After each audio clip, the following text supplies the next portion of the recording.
This city was once a happy, peaceful place. Opening words that every hardcore gamer knows. It's a simple story. The city's being overrun by a powerful criminal organization. The police force is unable to stop the crime and the violence that's happening throughout this beautiful place. Out of this chaos comes 3 police officers willing to quit the force to clean up the streets. Adam Hunter, Axel Stone, and Blaze Fielding. They're willing to risk everything, their jobs and their lives on the streets of Rage. Hey everybody, and welcome to episode 36 of RETRY.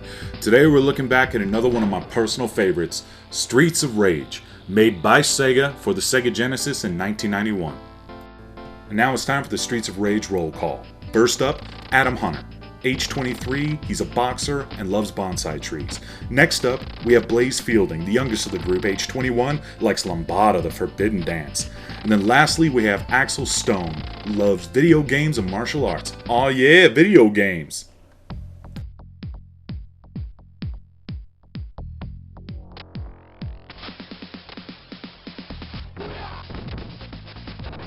I normally talk about gameplay and plot before I talk about anything else with Retry, but not today.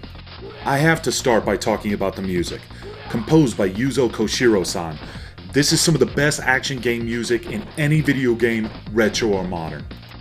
Now that the soundtrack has your heart pumping, let's talk a little bit more about the individual characters, because they're not just different as far as the sprites are concerned. Each of the characters play differently as well.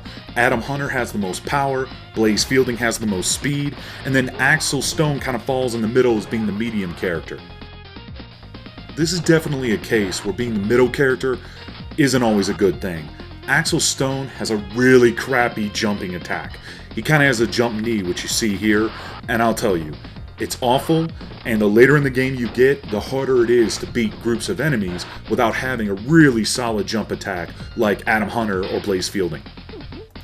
And on the subject of Blaze Fielding, this is one of those great scenarios where, you know what, the female character isn't the worst character. She's actually one of the best. She has a great jumping attack, lots of speed, so what she lacks in power, she makes up for being able to beat wholesale ass.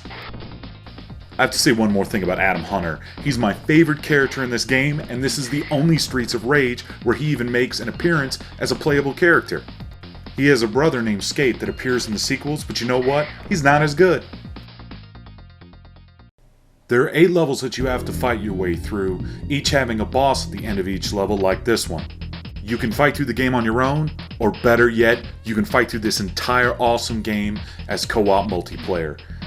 God, I love 2D beat-em-ups. Don't you hate it in old school beat-em-up games where you can hit your partner? Yeah, I hate that.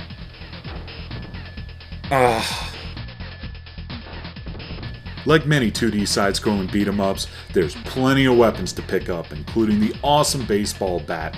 I love it, and it just totally owns this boss.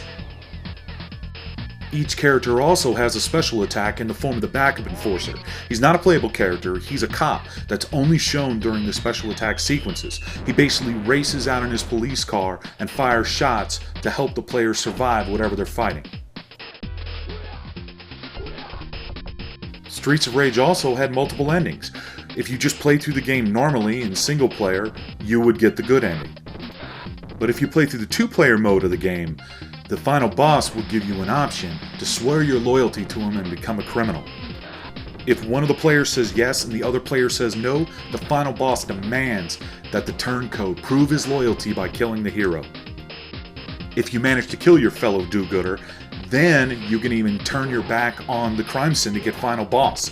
You can fight him, kill him, and take over his entire organization. Congratulations, you're as evil as they come. Included in Sonic the Comic, there was actually a Streets of Rage comic. And believe it or not, it was written by none other than Mark Millar. That name is pretty familiar to comic book fans. Mark Millar was the mind behind The Ultimates, Marvel's Civil War, and more recently he did the comic book Kick-Ass, which has been made into a motion picture. Definitely worth picking up the Blu-ray, it was a great movie. Back in the day, Streets of Rage sold pretty well, becoming a flagship game for Sega. It got 2 sequels on the Sega Genesis that everybody knows about. What most people don't know is Core Design, the video game company behind the original Tomb Raider series, was busy developing a Streets of Rage game for the Sega Saturn.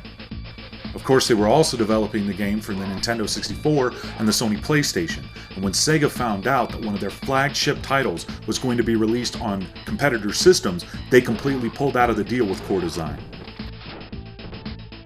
That game, though, did eventually get released, but it had nothing to do with the canon of Streets of Rage, and it was renamed Fighting Force.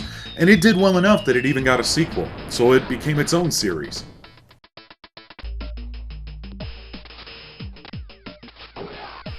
This game was later ported to different Sega systems, namely the Game Gear and the original Master System, but the truth of the matter is the Genesis version is the best.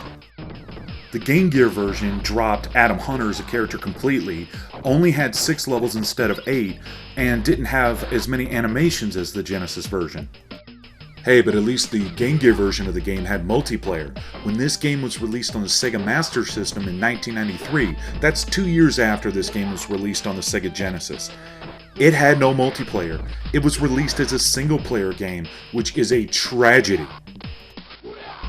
So bottom line, if you're going to track this game down, definitely get the Genesis version. And guess what? I know you've heard me say it 1,000 times, okay, maybe like 20 times, but you've heard me say it before.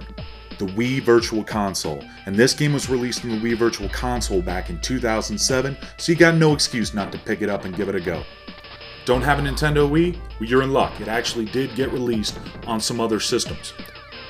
It was released as part of the Sega Smash Pack that came out for Dreamcast, and it was also released as part of Sonic's Ultimate Genesis Collection for the Xbox 360 and the PlayStation 3.